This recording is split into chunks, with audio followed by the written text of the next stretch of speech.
So hey guys, welcome to the another video. और इस video में हम मिक्स रिएक्शन करने वाले हैं फर्स्ट टाइम खान सर के वीडियो पर। जैसा कि आप लोग जानते हैं कि खान सर किसी पहचान के मोहताज नहीं है, क्योंकि उन्हें पूरे इंडिया में जाना जाता है और उनकी टीचिंग को पसंद किया जाता है। सो हम उन्हीं के एक वीडियो पर रिएक्ट करेंगे जिसमें उन्होंने बताया कि श्रीलंका कैसे बर्बाद हुआ, राजपक्षे डायनेस्टी ने कैसे श्रीलंका को लूटा और उसे बर्बाद किया, और वहाँ के पीएम ने क्यों रिजाइन किया। सो अगर आपने ओरिजिनल वीडियो को नहीं देखा तो सबसे पहले ओरिजिनल वीडियो को जाकर देखिए, मैं आपको लिंक डिस्क्रिप्शन में दे दूंगा। फिर इस मिक्स रिएक्शन को देखिए, और अगर ये वीडियो आपको पसंद आए तो वीडियो को लाइक कीजिए। चैनल पर कहीं से भी नया आगे हो तो चैनल को सब्सक्राइब कर दीजिए और बेल आइकन को भी प्रेस कर दीजिए, ताकि आने वाली वीडियोस की नोटिफिकेशन आप तक जल्दी पहुंच जाए। और अगर आप किसी खास वीडियो पे मिक्स रिएक्शन चाहते तो प्लीज कमेंट कीजिए। तो बिना किसी देरी के वीडियो को करते हैं स्टार्ट।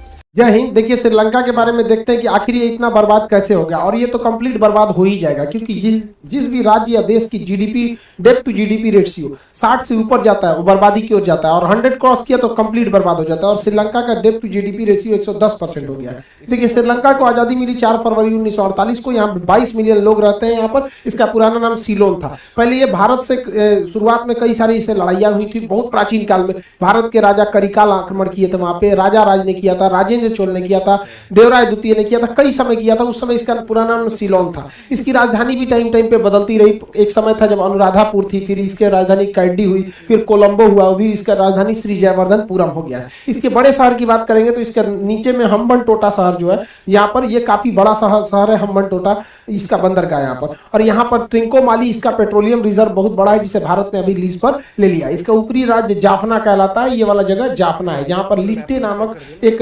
उग्रवादी संगठन पनपा था। अब इसके बारे में एक एक करके समझते हैं। देखिए, श्रीलंका का 2 ही बिजनेस होता है, एक इसके यहाँ खेती होती है, दूसरा टूरिस्ट होते हैं। खेती और पर्यटन पे ही ये चलता है, लेकिन इसने पर्यटन पर खुद ही लात मार लिया। जो बचा हुआ काम था उसने कोरोना कर दिया। पर्यटन पर खुद ही लात कैसे मारा? इसने भारत से जो तमिल लोग थे वहां पर ऐसा कानून बनाया, नागरिकता खत्म कर दिया। वहां पे लगभग 40,000 लोगों को मार दिया यहाँ पर। और ये तमिल के लोग थे वहां पे। सिंगली बौद्ध की अधिकता है, और ये तमिल जो थे ये ज्यादातर हिंदू रिलीजन से मायने रखते थे। तो ये लोग जो थे इन पर बहुत ज्यादा अत्याचार करने लगे। इनके ऊपर कैंपों में रखा गया, जानवरों की तरह व्यवहार करने लगे, जिस वजह से भारत से इनका जो संबंध था बिगड़ते गया। अब कोई भी टूरिस्ट पास के देश में जाता है, जैसे हम ही लोग को देखिएगा, नेपाल बहुत सारे टूरिस्ट जाते हैं। अब नेपाल संबंध खराब कर लेगा तो अच्छा खासा उसको टूरिस्ट लॉस होगा। उसके बाद यहाँ क्या हुआ? ईस्टर डे ब्लास्ट हो गया। क्रिश्चियंस में 3 त्योहार बहुत फेमस है, क्रिसमस, गुड फ्राइडे और ईस्टर। ईस्टर डे में ब्लास्ट में यहाँ लगभग 250 से ज्यादा लोग मारे गए थे, जिसमें से 45 तो विदेशी क्रिश्चियन थे जो टूरिस्ट यहाँ पे घूमने आए थे। जिस वजह से एक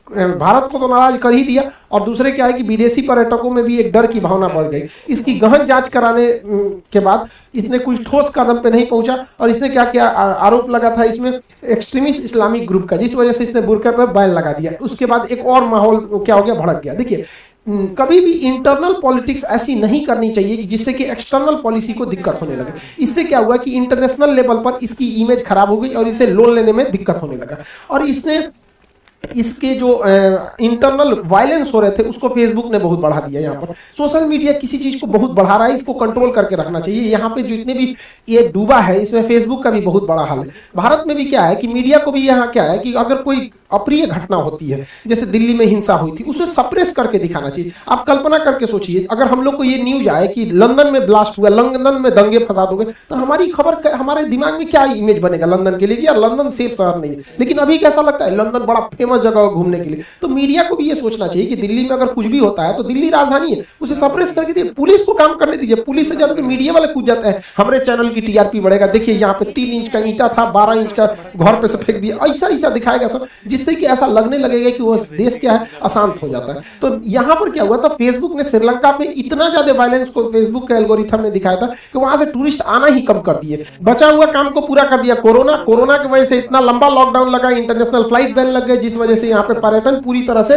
चरमरा गया। अब श्रीलंका को खुद सोचना चाहिए, वो अपने यहाँ 7% क्रिश्चियन पे वैसे ही वहां पे वायलेंस हो रहा है, 9% मुसलमानों के ऊपर वैसे ही हो रहा है, 12% जो तमिल हिंदू है उनके ऊपर भी अत्याचार। तो भैया तो सबके तुम बैरे ले लोगे तो रहेगा कौन तुम्हारे यहाँ? इन सारी घटनाओं की वजह से श्रीलंका को एक हैवी लॉस हुआ और इसकी इकोनॉमी धीरे धीरे स्लो डाउन होने लगी और यहाँ से पर्यटन पूरी तरह से ध्वस्त होने लगा।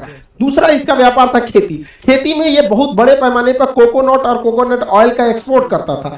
यहाँ पर नारियल की खेती बहुत ज्यादा होती है, केरल में भी होती है, तटीय राज्यों में। देखिए हम लोग के यहाँ जो नारियल होता है वो लंबे पेड़ों पर होते हैं, लेकिन यहाँ जो तटीय राज्य होते हैं वहां नारियल की लंबाई बहुत कम होती है, मतलब 10 फीट 15 फीट पे नारियल हो जाता है और काफी ज्यादा मात्रा में होता है यहाँ पर नारियल। तो नारियल की खेती बहुत ज्यादा होती थी यहाँ पर। साथ में यहाँ पे रबड़ की खेती होती है। रबड़ जो होता है, नेचुरल रबड़ जो होता है, वो यहाँ से इस पे रबड़ के पेड़ से दूध से निकाला जाता है जिससे ये रबड़ को बनाया जाता है। तो ये रबड़ की खेती भी बहुत ज्यादा इसके पास होती थी। दूसरा चाय, चाय में तो ये बहुत ज्यादा एक्सपोर्ट करता था दूसरे देशों को और खेती पे कुछ हद तक आत्मनिर्भर भी था। हमारे यहाँ से कम चाय होता है यहाँ पे, लेकिन हम लोग के यहाँ चाय पी भी तो जाते हैं। इतनी जनसंख्या उस पे से जिसको देखो सुबह दिन भर में 3-4 टाइम चाय पी लेता है यहाँ पर, जिनको चाय की आदत लगी रहती है। तो ये यहाँ पर काफी अच्छे से फल फूल रहा था। लेकिन यहाँ पे चौपट नेता सब, देखिए नेताओं का पढ़ा लिखा होना बहुत ज्यादा जरूरी है, वरना ये ऐसा चौपट करेंगे समझे जिसकी खामियाजा कई पुस्तकों को चुकानी पड़ती है। नेतवा कहा कि भाई जो हम लोग यूरिया, पोटास, डीडीटी जो सिंथेटिक खाद का प्रयोग करते हैं, रासायनिक खाद का, इनके पास टेक्नोलॉजी नहीं थी श्रीलंका के पास, तो इन्हें इंपोर्ट करना होता था। ये लगभग $400 मिलियन प्रति वर्ष खर्च करते थे, यानी 3000 करोड़ रुपए का ये खाद मंगाते थे। इस खाद से ये फायदा होता है कि इससे पैदावार बहुत तेजी से होने लगता है, बहुत ज्यादा पैमाने पर, लेकिन ये क्या महंगा आता है। दूसरा ये खेत को एक लॉन्ग टाइम में नुकसान पहुंचाता है। तो इसने सोचा एक काम करते हैं, इसका आयात पे बैन लगा देते हैं। ऑर्गेनिक खाद, नेचुरल खाद का प्रयोग करेंगे, जैसे हमारे यहाँ पत्तियों को सड़ाकर केचुआ से बनाया जाता है, गाय के गोबर से, उसे ऑर्गेनिक खाद कहते हैं। ये क्या है, ऑर्गेनिक खाद की एक खराबी क्या है कि अगर आप ऑर्गेनिक खाद का प्रयोग करेंगे तो ये आपको 15 से 20 साल बाद इसका रिजल्ट दिखेगा। जैसे भारत में सिक्किम पहला पूर्णतः जैविक राज्य बन गया, वहां पे ऑर्गेनिक खाद का होता है। मिजोरम दूसरा हो गया, पूरी तरह से जैविक शहर अगरतला हो गया। ये सब क्वेश्चन याद रखिएगा, एग्जाम में पूछता है। तो इस खाद के प्रयोग से काफी फायदे होते हैं, लेकिन इसका फायदा तुरंत नहीं दिखता है और ये इन सारे खादों का फायदा तुरंत दिखता है। तो श्रीलंका का मंत्री पढ़ा लिखा तो था नहीं, उसने आयात पर बैन लगा दिया।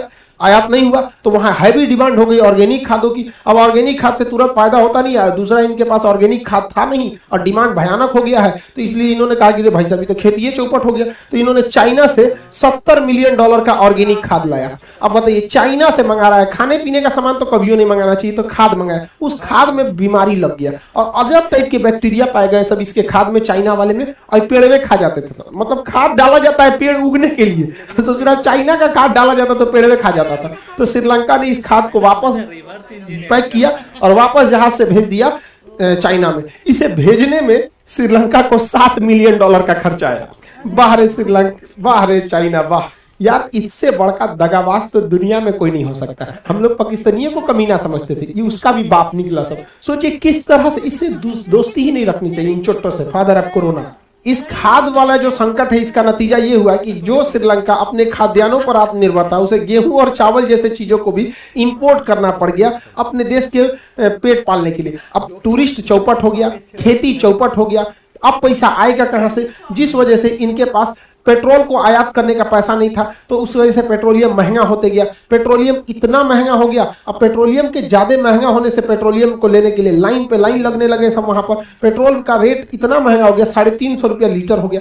अब ये पेट्रोल और डीजल के महंगा होने से हर चीज पर इफेक्ट पड़ता है, ट्रांसपोर्टेशन कॉस्ट बढ़ जाता है। तो जो आयात नहीं, ट्रेन का किराया बढ़ जाएगा, बस का बढ़ जाएगा, और ट्रैक्टर, डीजल जो भी चीजें चलती हैं, इस पर कंबाइन मशीन वगैरह जो होते हैं, ये सबसे खेती पर इनडायरेक्टली असर पड़ता है, जिस वजह से इसका खेती भी पूरी तरह से स्लो डाउन हो गया। श्रीलंका का एक के बाद एक चौपट होते गया। श्रीलंका के पास पैसा बच गया जीरो, कुछ भी पैसा नहीं बच गया। दुनिया से चला गया लोन मांगने के लिए, IMF वगैरह से लोन मांगने, भारत से लोन मांगने। इसके पास इस साल $7 बिलियन कर्जा चुकाना है और इसके पास पैसा 1 रुपया नहीं है। चाइना कह रहा है कि हमारा लोन चाहिए, वापस चाहिए। चाइना यहाँ पर, चाइना से जाए हम बनटोटा बंदरगाह बनाए, ससुरा तो नहीं रहे, ठीक है, नहीं बंदरगाह बनाएंगे यहाँ पर, वो लोन लेके। अब आप सोचिए ना, किसी का कम पैसा है, लोन ले ले कह दे महल बनाएंगे, चौपटे ना करेगा ससुरा तो यहाँ पर। $7 बिलियन का पैसा इसके पास, कोई भी पैसा इसके पास नहीं है। अब IMF से लोन लेने जा रहा है। देखिए वर्ल्ड बैंक जब लोन देती है तो ये अच्छे कामों के लिए लोन देती है, विकास के लिए, सड़क पुल बिजली घर सब बनाने के लिए। आईएमएफ लोन देती है, ये बेल आउट पैकेज देती है एकदम लास्ट मोमेंट पे, जब आपके पास तनिको पैसा नहीं बचता है तब देती है, और देने के शर्त रखती है कि आपकी अर्थव्यवस्था को हम कंट्रोल करेंगे।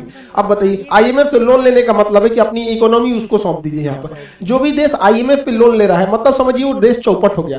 आईएमएफ को इकोनॉमिक के भाषा में इसे वेंटिलेटर कहा जाता है। जैसे किसी मरीज को वेंटिलेटर लगा है, ऑक्सीजन पे जी रहा है, तो समझिए एकदम सीरियस पोजीशन है। तो किसी देश को पता करना है चौपट हो रहा है कि नहीं, तो देख लीजिए आईएमएफ से लोन लिया है कि नहीं लिया, चौपटे हो जाएगा यहाँ पर। तो अभी आईएमएफ इनको लोन देगी, अभी काफी लंबा प्रोसेस होगा। इसने सोचा, ऐसा नहीं है कि श्रीलंका अपने को बचने की कोशिश नहीं किया, ये घटना उसके पास पिछले 2 सालों से हो रही थी। इसने क्या किया, 2020 में इसने कहा कि हमने टैक्स हॉलीडे बना देंगे, हम कोई टैक्स नहीं लेंगे, विदेशी कंपनियां कूद जाएंगी, ये सोचकर।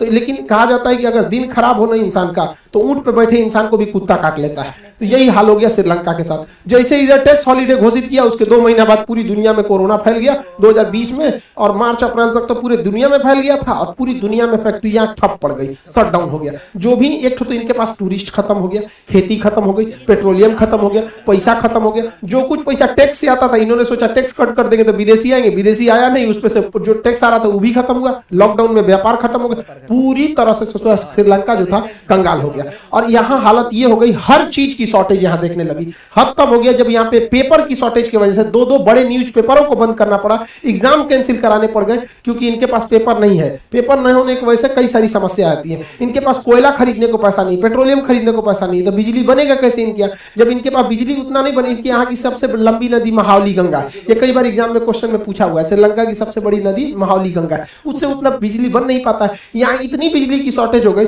कि 2 घंटा ही बिजली आती है। अब 2 घंटा बिजली आने से आप फ्रीलांसिंग का भी काम नहीं कर सकते हैं, इंटरनेट में भी उतना काम अच्छा से नहीं कर पाएंगे, क्योंकि उसमें अनट्रप्टेबल सप्लाई चाहिए। तो श्रीलंका एक के बाद एक चीजें चौपट होने लगी, और महंगाई इतनी बढ़ गई कि चीनी 200 रुपया हो गया, यहाँ पर दूध 2000 रुपया, चावल 200 रुपया, 4200 रुपया गैस सिलेंडर हो गया श्रीलंका में, जिस वजह से यहाँ पे त्राहिमाम मच गया। और यहाँ पर दवाइयां तक को इंपोर्ट करना पड़ा। सोचिए, हमारे यहाँ इंपोर्ट क्या होता है, आईफोन की मोबाइल, टेस्ला की कार, मतलब जो हैवी चीजें होती है ना, अमीरों के लिए, जो एकदम अमीर लेवल के लोग हैं उनके लिए जो चीजें हैं वो इंपोर्ट होती है। जो जरूरत की चीजें होती हैं, गरीब और मिडिल क्लास, यानी 90% इंडिया की जो चीजें होती हैं जो आम जनता के लिए, वो यहीं पे बनती है। सोचिए, यहाँ दवाइयां तक को इंपोर्ट किया जाता है, पैरासीटामॉल का गोली।